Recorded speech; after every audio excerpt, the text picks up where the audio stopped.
Benvenuti su Italian Pod. Sono Alessia. E io sono Giovanni. Bentornati o benvenuti se è la prima volta che ci seguite. Oggi facciamo una conversazione un po' speciale. Parliamo di infanzia, di com'era crescere quando eravamo piccoli noi e di com'è crescere adesso per i bambini di oggi. Parleremo di libertà, di tecnologia, di disciplina, di giochi, di compiti in casa, insomma di tutto quello che ha a che fare con il mondo dei bambini, ieri e oggi. È una conversazione che tocca tutti, perché tutti siamo stati bambini e molti di voi magari hanno figli o nipoti. Quindi immergetevi, ascoltate e vedrete quanto italiano naturale riuscite a capire. Alessia, ti ricordi quanti anni avevi la prima volta che sei uscita da sola di casa, tipo senza un adulto, senza che nessuno ti accompagnasse? Ma avrò avuto 7-8 anni forse. Perché? Perché stavo pensando a mio nipote l'altro giorno, ha 8 anni, e i suoi genitori non lo lasciano neanche andare da solo al piano di sotto nel loro condominio. E mi sono detto, aspetta, è cambiato tutto. Ah, sì, è una cosa che noto anch'io. Quando ero piccola uscivo la mattina e tornavo per pranzo. Mia madre sapeva più o meno dov'ero, nel quartiere, con le amiche, ma non c'era nessun controllo costante, nessun messaggio, nessuna telefonata ogni mezz'ora. Esatto, e non perché i genitori non si preoccupassero, si preoccupavano, ma c'era una fiducia diversa. Una fiducia nel quartiere, nelle persone che conoscevi, nei vicini. Se cadevi in bicicletta, qualcuno ti raccoglieva e ti riportava a casa. Sì, c'era quel senso di comunità. Io crescevo in un paese piccolo, quindi conoscevo tutti. Andavo alla tabaccheria da sola a comprare le figurine, sai, quelle dei calciatori, e il tabaccaio mi conosceva per nome. Non era un'avventura pericolosa, era semplicemente la vita normale. Mentre adesso, anche in paesi piccoli, i genitori sono molto più apprensivi. E capisco perché, il mondo è cambiato. Le informazioni che riceviamo ci fanno sembrare tutto più pericoloso. Ma mi chiedo, i bambini di oggi stanno perdendo qualcosa di importante? Secondo me sì. Quella libertà di esplorare, di annoiarsi, di inventarsi qualcosa da fare senza che un adulto organizzi ogni momento, era fondamentale per crescere. Ti insegnava a cavartela da solo. A risolvere i problemi, a gestire le discussioni con gli amici senza che un genitore intervenisse subito. Quante volte litigavamo da bambini e poi, dopo 10 minuti, stavamo di nuovo a giocare insieme come se niente fosse? Sempre. E quella capacità di fare pace da soli, di trovare un compromesso, è una cosa che si impara solo se ti lasciano lo spazio per farlo. Se ogni conflitto viene risolto da un adulto, il bambino non impara mai a farlo da solo. E poi c'è la questione del rischio fisico. Noi ci arrampicavamo sugli alberi, cadavamo, ci sbucciavamo le ginocchia. Mia madre mi guardava dalla finestra, scuoteva la testa e continuava a fare quello che stava facendo. La mia pure. Adesso invece vedi i genitori che corrono al parco ogni volta che il figlio inciampa e il bambino impara che ogni caduta è una catastrofe, che qualcuno deve sempre salvarlo. È un equilibrio difficile però. Non voglio sembrare quello che dice ai miei tempi era tutto meglio, perché non è vero in assoluto. Però su questo, sulla libertà di muoversi, di esplorare, mi sembra che abbiamo perso qualcosa di prezioso lungo la strada. Concordo. E la cosa interessante è che i bambini che hanno più libertà fisica tendono anche ad essere più creativi, più resilienti. Non è solo nostalgia, ci sono anche studi che lo confermano. E poi c'è tutto il discorso della tecnologia. Pensa a quando avevamo 8 anni. Cosa avevamo? Io avevo un Game Boy grigio con lo schermo verdastro che non si vedeva per niente al sole. Sì, dovevi metterti in una posizione assurda per vedere qualcosa. Io non avevo il Game Boy, ma avevo un televisore in salotto che guardavo solo il pomeriggio, i cartoni animati dopo la scuola. Quello era il momento sacro della giornata. Il pomeriggio dei cartoni. Che cosa importante era quella. E finivano. E basta. Non c'era modo di rivedere l'episodio, non c'era streaming, non c'era niente. Finiva e tu andavi fuori a giocare. Esatto. La tecnologia aveva dei limiti naturali. Il Game Boy si scaricava, il programma finiva, la cassetta del videoregistratore si riavvolgeva. C'erano dei confini fisici che ti costringevano a fare altro. E il telefono fisso, con la segreteria telefonica. Ricordo ancora la voce di mia madre che registrava il messaggio Siete chiamati in casa dei Ferretti. Lasciate un messaggio dopo il segnale acustico. Classico. E se chiamavi un amico e non rispondeva, non c'era nient'altro da fare. Aspettavi. Magari ci riprovavi dopo un'ora. Non c'era modo di sapere dove fosse, cosa stesse facendo. Dovevi semplicemente aspettare. Quella cosa lì, aspettare, è quasi sparita. I bambini di oggi non sanno cosa vuol dire aspettare una risposta. Mandano un messaggio e se non arriva la risposta in 30 secondi già si preoccupano. O si offendono. Ma è comprensibile, perché sono cresciuti in un mondo dove la risposta istantanea è la norma. Non è colpa loro, è l'ambiente in cui vivono. Certo, e non voglio fare il discorso del la tecnologia è il male. Non è quello il punto. La tecnologia ci ha dato cose straordinarie. Poter videochiamare i nonni che abitano lontano, trovare informazioni in pochi secondi, ascoltare qualsiasi canzone in qualsiasi momento. Sì, e anche per imparare. Pensa a quante risorse ci sono adesso per studiare le lingue, per approfondire qualsiasi argomento. Quando ero piccola, se non sapevo qualcosa, dovevo aspettare di chiederlo a un adulto o andare in biblioteca. L'enciclopedia. Mio padre aveva una enciclopedia enorme in salotto, quei libri grandi, pesantissimi, e quando facevo i compiti e non sapevo qualcosa, andavo lì. Era lentissimo, ma ti ricordavi quello che avevi cercato perché ti era costato fatica trovarlo. Questo è un punto interessante. La fatica nel trovare le informazioni le faceva sembrare più preziose. Adesso tutto è immediato, tutto è accessibile, e forse proprio per questo si dimentica più in fretta. Sì, c'è qualcosa in quello che dici. Il cervello ricorda meglio le cose che ha dovuto elaborare, cercare, aspettare. L'attesa aveva un valore educativo che non avevamo capito mentre la vivevamo. E poi c'è un'altra cosa. Quando eravamo fuori, eravamo davvero fuori. I nostri genitori non potevano contattarci. Se uscivi a giocare, eri irraggiungibile fino all'ora di cena. Adesso i genitori possono chiamare il figlio in qualsiasi momento, e questo cambia tutto. Cambia il tipo di libertà. Puoi anche andare più lontano, in teoria, perché hai il telefono. Ma quella sensazione di essere completamente liberi, senza che nessuno possa trovarti, quella è sparita per sempre, credo. E adesso i bambini hanno il tablet, dai 2 anni, dai 3 anni.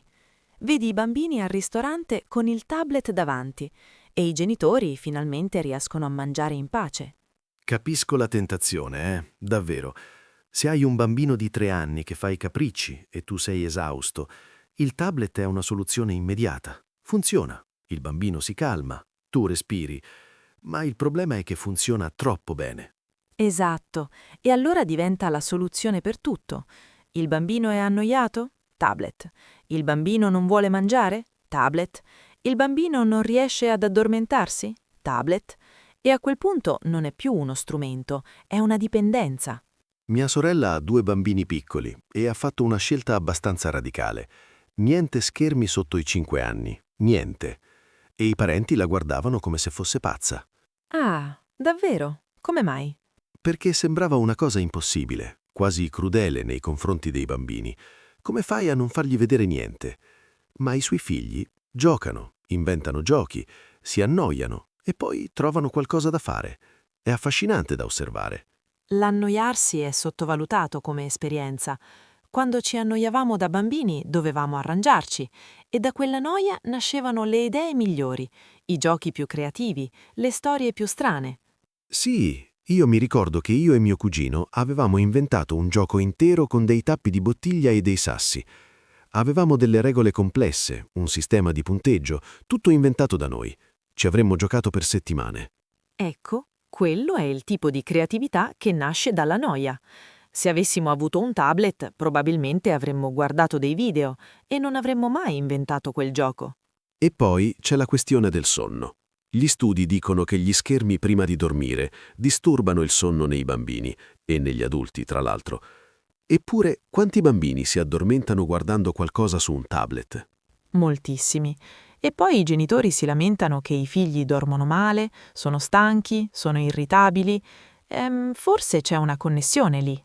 Ma non voglio essere troppo giudicante, perché è facile criticare dall'esterno. I genitori di oggi affrontano pressioni che le generazioni precedenti non avevano. Lavorano di più, hanno meno supporto dalla famiglia allargata, sono più soli nella gestione dei figli. Vero. Una volta c'erano i nonni vicino, gli zii, i vicini di casa che ti tenevano il bambino. Adesso spesso entrambi i genitori lavorano a tempo pieno e quando tornano a casa sono esausti. Il tablet diventa un aiuto necessario, non solo una scusa. E quindi la soluzione non è demonizzare la tecnologia, ma trovare un equilibrio, che è la cosa più difficile ovviamente, perché l'equilibrio richiede costanza, richiede di dire no anche quando è scomodo. E richiede di essere presenti, perché spesso il bambino prende il tablet non perché ne abbia davvero bisogno, ma perché il genitore è distratto dal proprio telefono. Se il genitore è presente, il bambino ha meno bisogno di quello schermo. Mm, questo è un punto che fa un po' male, ma è onesto. Noi adulti siamo i primi a non riuscire a staccarci dagli schermi. Come possiamo chiedere ai nostri figli di farlo se noi stessi non ci riusciamo? Esattamente. È una questione che riguarda tutta la famiglia, non solo i bambini. Se a tavola tutti guardano il telefono, il bambino impara che quello è il comportamento normale. Se invece a tavola si parla, si ride, si racconta la giornata, quello diventa il modello. E poi c'è un argomento che so già che farà discutere: la disciplina. Come venivate puniti da bambini? Perché io, lo dico chiaramente, ho preso qualche sculacciata. Anch'io, sì. Non spesso, ma succedeva. E all'epoca non mi sembrava una cosa strana. Era normale, era quello che facevano tutti i genitori che conoscevo. Esatto, non era vissuta come violenza, era semplicemente il modo in cui i genitori comunicavano che avevi superato un limite. Almeno così la vivevamo noi bambini, ovviamente. Però adesso la scienza dice chiaramente che le punizioni fisiche non funzionano nel lungo periodo. Non insegnano al bambino a capire perché ha sbagliato, insegnano solo ad avere paura della punizione. E questa è una differenza importante. Sì, e credo che la mia generazione, i millennial, i trentenni e quarantenni di oggi, abbia recepito questo messaggio. La maggior parte dei genitori giovani che conosco non dà le sculacciate. Ma allora cosa fanno? Ecco, questo è il problema. Il pendolo è passato dall'estremo autoritario all'estremo permissivo e in mezzo si è perso qualcosa. Conosco famiglie dove i bambini fanno letteralmente quello che vogliono e i genitori negoziano ogni singola cosa come se stessero trattando un contratto. Sì, l'ho visto anch'io. Amore, vorresti per favore smettere di urlare? E il bambino urla di più. Ok, e se ti compro un gelato, smetti? Non funziona così. No, non funziona, perché il bambino impara che se urla abbastanza a lungo ottiene il gelato, quindi urla di più. È logica pura dal punto di vista del bambino. E allora cosa funziona?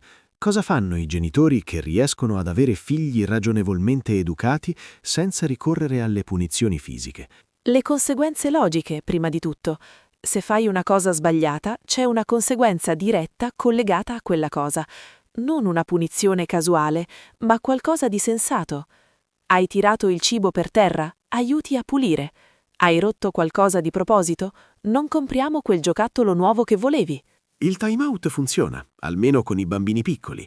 Sedersi in un angolo in silenzio per qualche minuto, non come umiliazione, ma come momento per calmarsi e riflettere. Sì, e funziona meglio se è iniziato presto. Se aspetti che il bambino abbia 6-7 anni per introdurre delle regole chiare, è molto più difficile. I bambini piccoli sono straordinariamente adattabili, imparano in fretta cosa è accettabile e cosa non lo è, se le regole sono coerenti. La coerenza è tutto, credo. Puoi avere la strategia più elaborata del mondo, ma se un giorno la applichi e il giorno dopo no, il bambino impara solo che le regole non sono serie.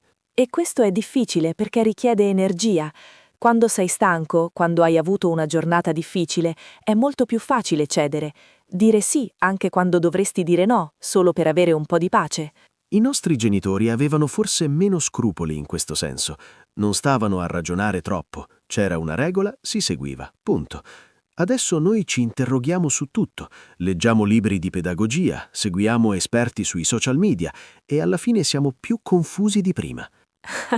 È vero, c'è un paradosso strano. Più informazioni abbiamo sulla genitorialità, più insicuri sembriamo come genitori. Forse perché ci rendiamo conto di quanto sia complicato, mentre le generazioni precedenti procedevano per istinto, senza farsi troppe domande.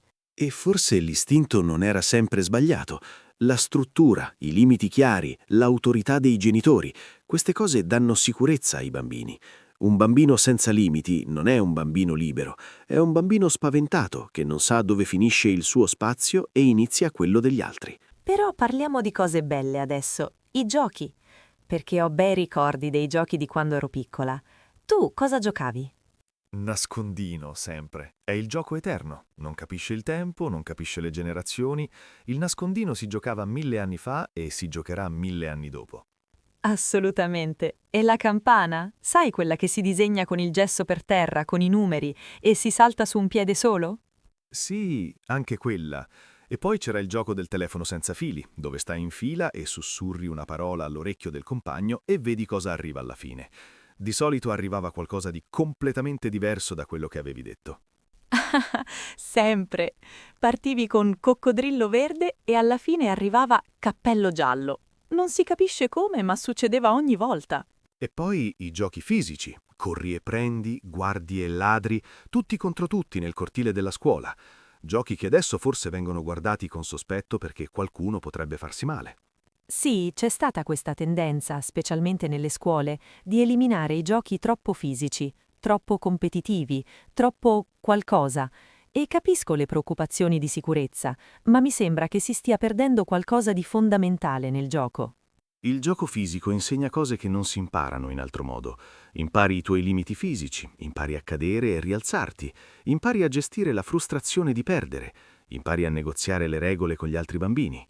Quest'ultima cosa è importantissima.